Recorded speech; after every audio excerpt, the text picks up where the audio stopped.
how was your day? Oh, so far so good. Being of that retirement now,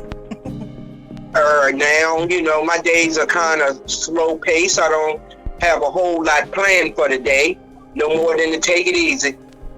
Rub it in, why don't ya? Some of us aren't as fortunate, but I can live vacation-wise vicariously through you. Oh, but don't worry, you're gonna get there. Slow and steady wins the race. I didn't automatically just get to where I'm at. Slow and steady won the race for me. I feel you. So, I mean, it's been a minute now. I've been in the process of doing some rebranding, a lot of what we do kind of made me look at things and say, you know what? I know which way boxing goes. I know what's selling and everything. But I said, I'm gonna start centering my channel around conversations that matter. And I know it's been a while, but what's been on your boxing mind lately? Well, I'm just anticipating some of these upcoming fights that we have coming up, and hoping that nothing gets in the way to block some of these fights, because we got some fights that's coming up that fight fans are really eager to see, And lately I've been seeing some things out there that there's a possibility that Earl and Bud could be getting back at the table, maybe to work something out.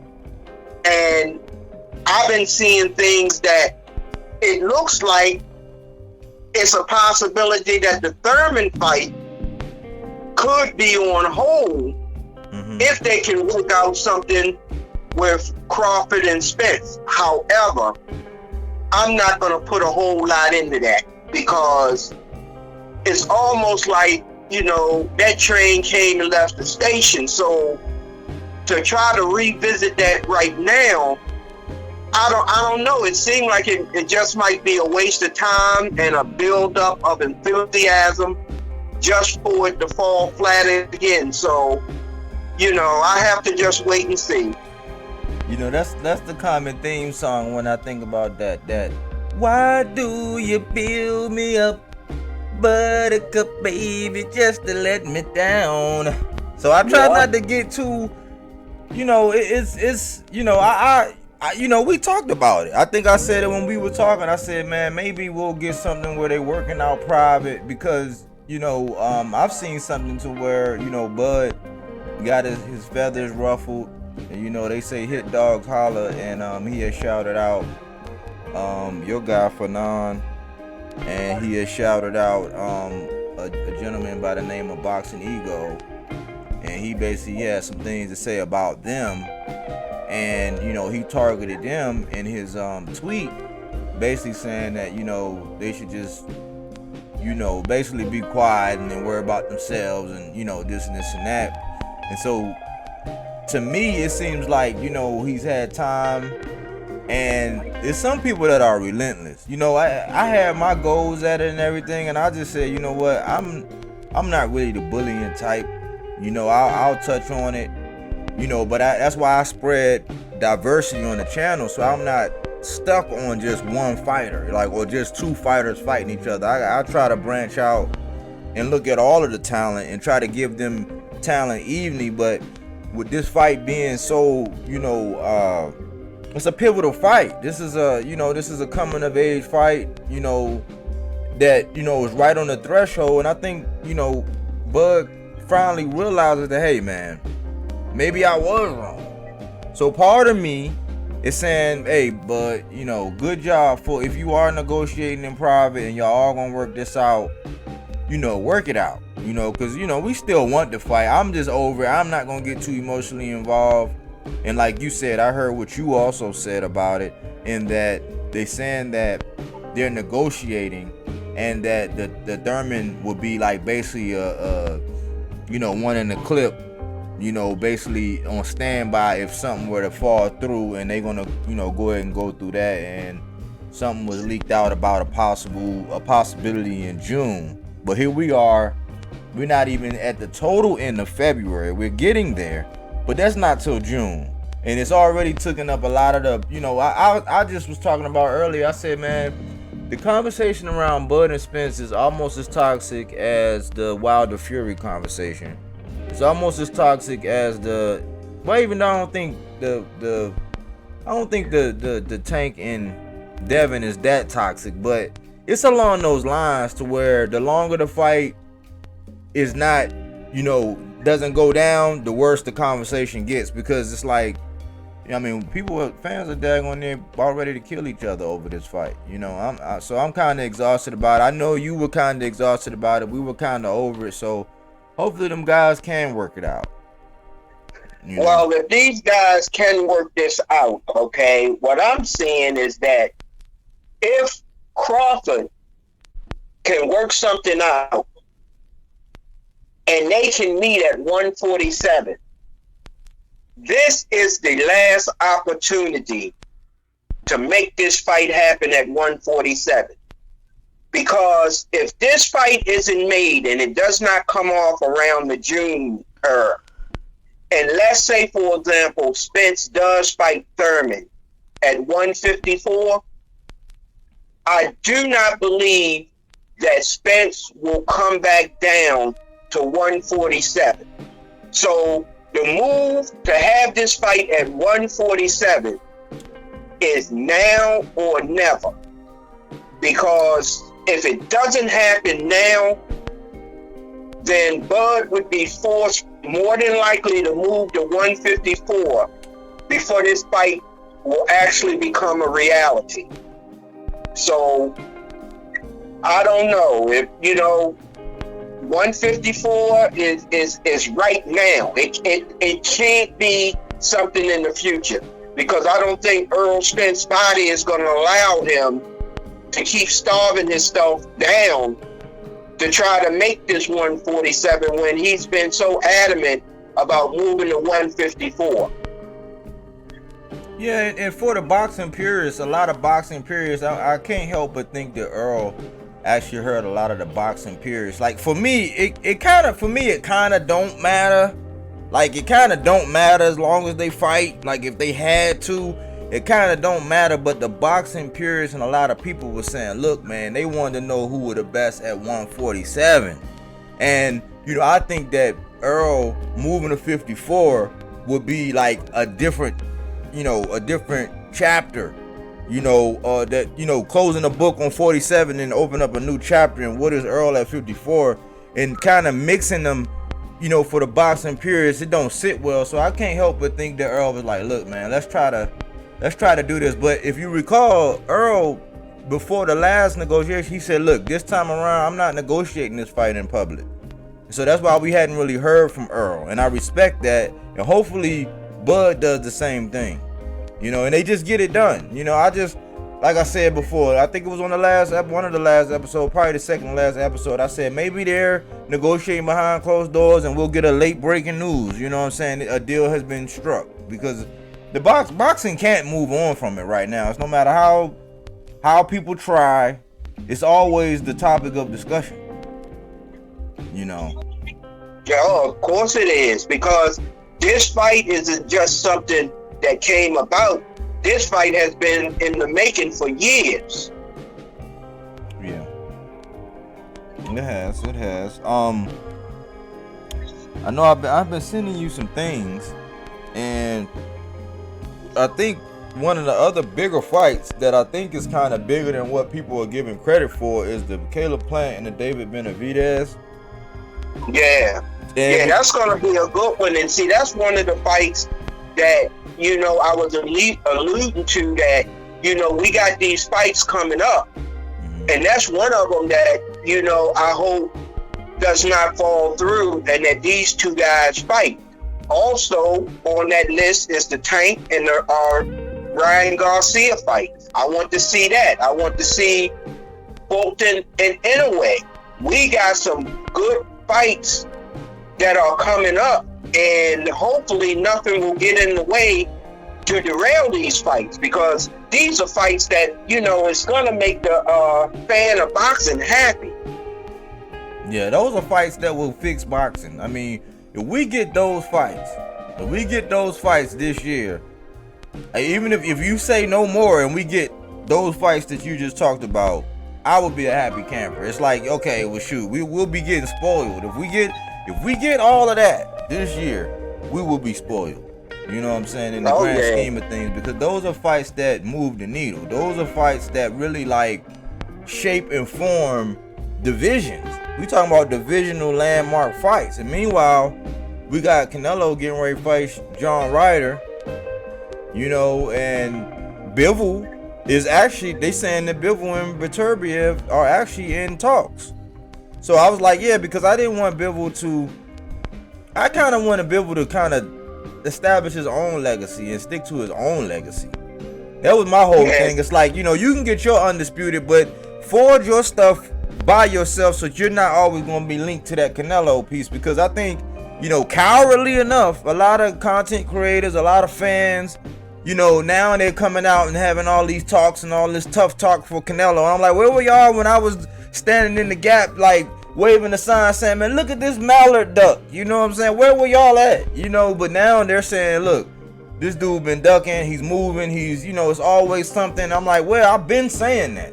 That's why I wanted Bivol to get, you know, tunnel-like vision, laser-like focus, and focus on Beterbiev. Because if you get your undisputed after having, you know, did what you did to Canelo, now you can play him on the back fiddle. Now you can triple G him to where that's in your back pocket whenever you want to, you know, if you have a rough fight and you want to look good, you can play him, but don't let him set the tone for your career. So I'm applauding Bivol. I'm putting positive energy, because if we can get the Beterbiev and Bivol, that's undisputed at 175. We can get Bud and Spence, that's undisputed at 47. We got Inoue moving up, because it'll be one more fight after that for the winner of Inoue and Fulton to fight that guy named MJ Akhmadaliev or whatever. I forget how to say his name. But then that would be the next fight. That's the homer. I know Neri was peeping his little head out after that performance, and you know, he was a juicer, so I don't really give him that much credit. But you know, these are pivotal fights. And then, you know, of course, you got the whole Devin Haney thing with, you know, Lomachenko. Have you heard anything about that? No, but that's another fight that, you know, we want to see also, you know, this year. Now let me ask you something though, because this, I think we might have touched on it. We might have touched on it a little bit, but this is another nuance to the Devin Haney and Lomachenko conversation. When Lomachenko fought the guy Jermaine Ortiz, who many people say, you know, a lot of people have been saying that Jermaine Ortiz won. I don't say that. I mean, I say that it was a lot closer than what, you know, the commentators, you know, alluded to. But CompuBox did show how close it was. CompuBox was right in the numbers. But them guys had sparred a lot before. And so Lomachenko came out and said, hey, the reason why that fight was the way it was because we knew each other. We were very familiar with each other in sparring.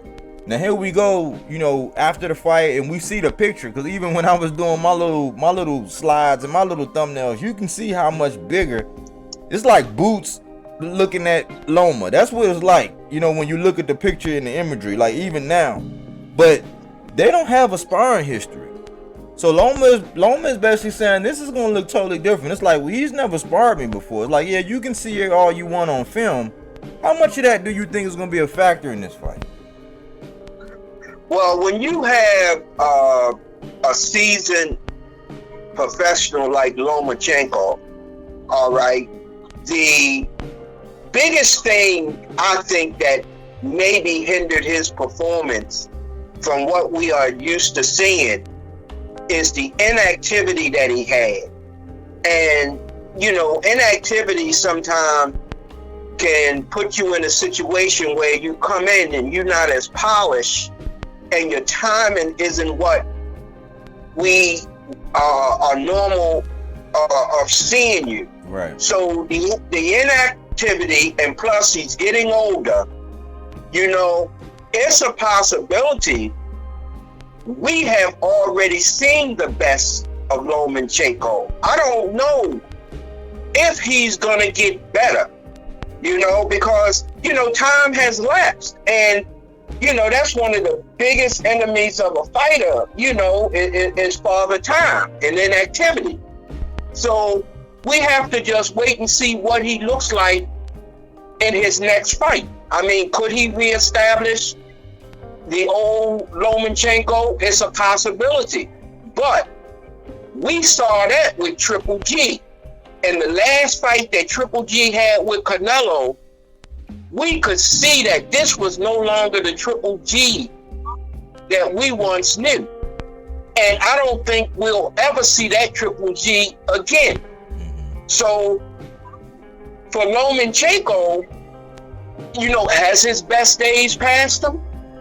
You know, it's yet to be seen. We got to see if this fight comes up with Devin Haney, just how good he can be. Because it's going to take a good Lomachenko to beat Devin Haney. You know, Devin's got youth on his side. He's been active.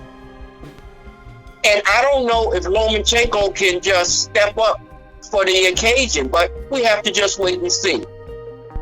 Yeah, I'm thinking, you know, of course, Lomachenko is going to have to take risks.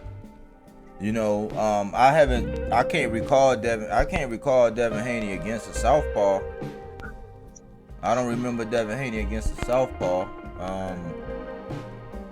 But, you know, because it's a different ball game when you're dealing with somebody that's coming from the southpaw stance and you an orthodox. But Devin would have to bring, you know, Devin's going to bring something out of Lomachenko. But, you know, if I had to say who has the most pressure on him, I would have to say Devin.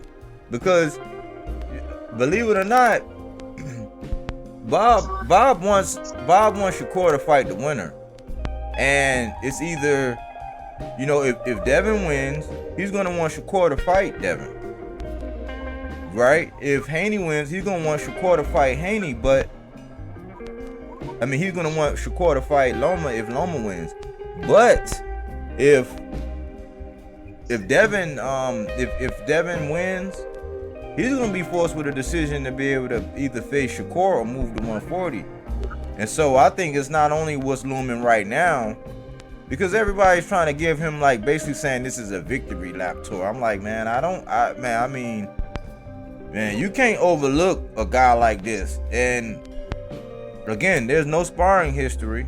He was inactive, but we don't know what Lomachenko's been doing. We don't know if that time off. Sometimes older fighters, yeah, they need to be active as far as, you know, sparring and stuff like that. But like sometimes time off is good for the bones. It's you know, it allows you to heal. It allows your mind to get fresh. You know, so I think it's some pressure either way. I think that's a good fight. We still don't have any conclusive. You know, we don't have anything conclusive that fight is going to go down. They saying May 20th, but you know, I'm looking forward to that fight as well because a lot of things will be answered. You know, in that fight. Yeah. So, you know, we just gotta wait and see what that fight has to offer. And another thing, you know, Lomachenko fighting for his home country in a war that's going on like it is. Mentally, I'm wondering, does that have effect on how he's approaching his boxing career? You know, because sometimes pressure outside the ring can generate, you know, problems for you that we don't see until you in the ring and you're fighting, and we see that you're just not the fighter, or you don't seem to have what you used to have. So, you know, he's had a lot to deal with. So, you know, can he come back out on top of everything? We just gotta wait and see. Yeah, we'll see, and yeah, we'll see. Only time will tell. I know he's been tweeting and having interviews, and he's on the outside at least. You know, he has the poker face on because he's been smiling and joking and, you know, being a typical Lomachenko, picking fights and analyzing who would win between Tank and Ryan. I'm still not sure about the whole, you know, Oscar thing.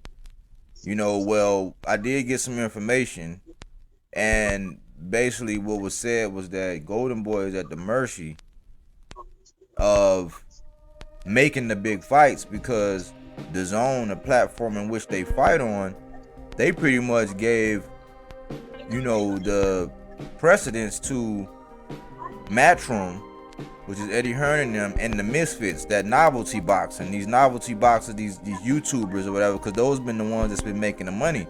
And Golden Boy, they're at a they're pretty much kind of like at a standstill of having the need to make the big fights. That's why I'm like, I don't know why this thing hasn't crossed the line. We thought it was after Super Bowl because, you know, I thought that they didn't want to say anything prior to the Super Bowl concluding because, you know, it was going to get overshadowed by the hoopla around the Super Bowl. So I was like, okay, right after the Super Bowl, we're going to hear something. But Golden Boy is pretty much, they're at risk because they're saying, hey, they don't really have a deal to where they can use that platform. So they have to have big fights. So that means Jaime Munguia, who's been wrapped up in bubble wrap, he has to make it happen. Virgil Ortiz, he has to make it happen. So I'm like, what are we waiting for? But I'm tired of talking about the Ryan Tank stuff too. You know what I'm saying? I'm ready for that to be over with. You know, I'm gonna go ahead and say it now. Like I said before, you know, I think that I think it's too early for Ryan, but I'm so tired of what's coming from that side with the Golden Boy and Ryan and all that. They're just like a thorn in people's side. It's like, just sign the paperwork. Let's get the fight.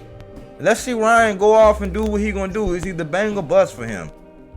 Poop or get off the pot, basically. You know what I'm saying? That's what I'm saying with him. But I think, go ahead. I think Ryan really truly this fight. I don't think Ryan will do anything to hold this fight up. It's just that the promotion team has to sit down and work out the particulars. But this is a fight I truly believe Ryan wants, and Ryan thinks he can win. And Ryan seems to be really motivated, and he seems to be dedicated in getting in the ring with Tank. And it's nothing anymore that he wants other than that. So I have to give him credit for going in there, stating what he wants. And he seems to be hungry right now. Yeah, it's an age well game. It sounds good right now. Cause I was shocked. I said, oh, Ryan has his big boy draws on now. Oh, Ryan really wants something now. Oh, Ryan's not even taking a tune-up. He's focused on Tank. I'm like, oh, okay, well, maybe I'm not giving Ryan the credence that he deserved. He does have a skill set. I gave him the skill set. I gave Goosen, his props for, allowing us to see glimpses of that skill set. And I said, yeah, hey, if he masters up on that skill set, he has that jab with that hook, that combination, using his length and his reach. Hey, we might got something here. I'm ready to see it. I'm tired of Oscar. I am happy that Ryan finally, showed that he got a pair. Like, let's get it on. You know what I'm saying? He wants this fight, man. In my viewpoint, he wants it. So, there is, in my viewpoint, no ducking him. He's ready. He wants to fight, and he's not doing anything on his side to hamper this fight. Ryan wants this fight. Yeah. We'll see. We're gonna see with that one. That should be. They were saying April 15th, but as far as training camp, whether these guys have went ahead and started the official training camp where they like locked in, I'm not sure. I've been seeing Tank train, glimpses of Ryan, but it's like I didn't want to get. I'm kind of nervous, man. I have trust issues when it comes to these fights now. Now I'm like, man, what's locked in stone? What's etched in stone? Fast forward to Amantis, Stanionis, and Virgil Ortiz. That's supposed to be going down. Listen, that's another fight that we need to see, because Stanionis has been on hold for the longest time. His mandatory has been put to the side, and he has not had the opportunity to get in there and showcase his talent at the upper echelon. So somewhere down the line, he needs an opportunity to see if he's worthy of a championship, because he's been waiting patiently, and to me, his time, man, it has come. You know, give this man the opportunity to fight, because he really wants it, and he's been patient. Yeah, he's my dark horse. I did a video on him a long time ago when I was analyzing Virgil. Ironically, I was analyzing Virgil, and I was analyzing Stanionis, and I was saying, man, he could be the dark horse. And I seen an interview with him the other day, and he was basically saying, man, everybody's saying that Boots is the boogeyman. He was like, I want to fight him. He was like, we gotta see. He said, we gotta get in the ring. I love the mindset, man. He knows boxing. He's been watching it. You know, he does speak very well. He speaks English very well, so you can clearly understand him, and you just know that he wants to fight. He wants to prove it, and this is gonna be a glimpse of his legacy fight. I think this is a legacy fight for him. I'm not sure who has what, but right now, I like Virgil. You know, he's in my boxes to watch collection. I call him the piranha in my boxes to watch collection. He's a vicious body puncher. But in this fight, I'm kind of edging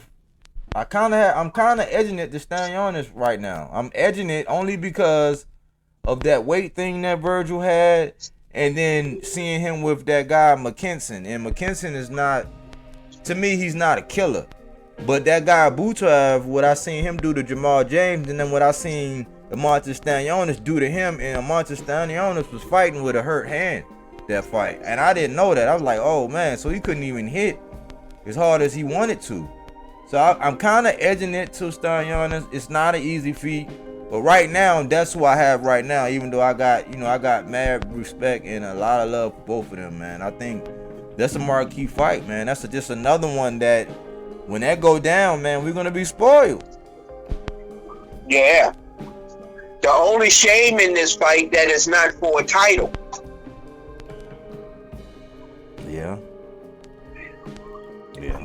You know, if there was a total commitment of Earl leaving the welterweight division, and it would have been established that he's not coming back, this fight could have easily been set as a championship fight, a elimination fight type for a vacant belt, because you would have 3 belts on the line if Earl vacated.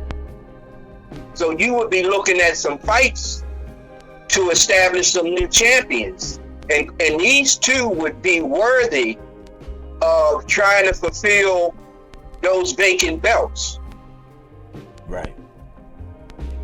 Yeah, that's the only thing. But that it's I think, hey, the next, whoever wins that fight is going to be right there knocking on the door to have one of them. It's just, the business at 147, the two top dogs gotta, they gotta establish, what they gotta establish. And I don't know what's gonna happen with Keith. I don't know what's gonna happen with Thurman, but I'm seeing that I'm gonna wrap up with this. Conor Ben, and I gotta say this because I came out hard on him, and they couldn't conclude anything, so they're gonna let him, they're gonna let him box. So it's like I gotta say, my bad for the Conor Ben thing, even though it wasn't conclusive. They're gonna let him fight, so he was cleared. So by the letter of the law, gotta say, all right, shoot, they let him go. And it's talks of him and Pacquiao getting it on, and him and he's been jaw jacking with Spence, so he's gonna pop back up in those, he's gonna pop back up in the sauce when it comes to the 47 division. So keep that in mind when you think about Boots and Virgil and Stanionis and all them guys, because Conor Ben is back in play now. I don't know if you heard that. Did you hear that? No, I didn't. But that still would be good for boxing, because he is a credible opponent. Yeah, he was one of my guys. It's just it's fishy with the eggs and stuff, saying that he basically ate too much eggs or something like that. I don't know, but by the letter of the law, It's just like when it goes up and somebody goes and they actually beat the law, and you know, it's like, okay, well, you got clear about the law. It's like, I can't let you hold that scarlet letter anymore. I mean, if you got clear, you got clear. So like, once again, it's on. That's how I see it. Exactly. You know, I can't, you know, who am I? So, but yeah, that's it, man. I don't know. Did you have anything else on your anything else that you had on your mind about it? No, we just got a big menu that's in store for us right now, and I just hope that, you know, nothing get 86 off the menu, and that all fights, you know, occur, and that will make all of us happy as fight fans. Yep. So we gonna cross our fingers, and we gonna you know, send some positive energy that we get these big fights, and I'll continue to send some articles, and you know, as I see them in some, you know, in some videos, and pick your brain in a couple days, and we'll link up. Okay then, you know, it's always a pleasure talking body work, you know. Doing that body work. That's right, man. So look, you have rest of a good evening, and we will get back at this soon. You as well. Have a good evening. Yes, sir. All right. Take care. All right, peace. Now with my old head K, you know, he was excited about the big fights, man. Just wanted to do an episode about the big fights, you know, and the highlights, and you know, we're all excited, man. But anyways, you know, we doing some rebranding. I'm all about conversations that matter. I'm hearing a lot of silly stuff going on, and I just want to get tunnel vision, and I want to purify the channel. You know, I want everybody to know that there's no ambiguity where I stand. You know, there is no favoritism when it comes to being a boxing purist. You know, I look at everything objectively. I understand the business, and I try to incorporate all that in the decisions. Anyways, thanks for tuning in. Thanks for all the likes, all the comments, the subscriptions. Thanks for letting me have my little break, but I'm right back at it again. Here at BodyWorkBoxing, where we don't take things for face value. We do that body work.